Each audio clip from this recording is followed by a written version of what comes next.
మంచి జీవితానికి మూల సూత్రాలు. చదువు, సంస్కారం.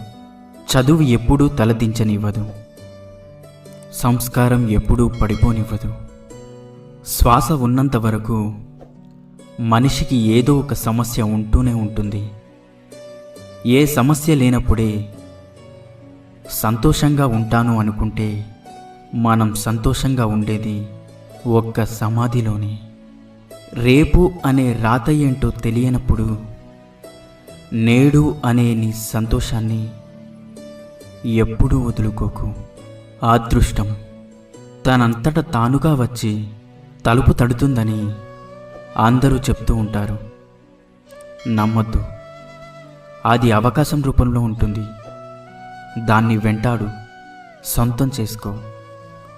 అదే అదృష్టం అంటే. ఒకరి తలరాతను మంచిగా మార్చే శక్తి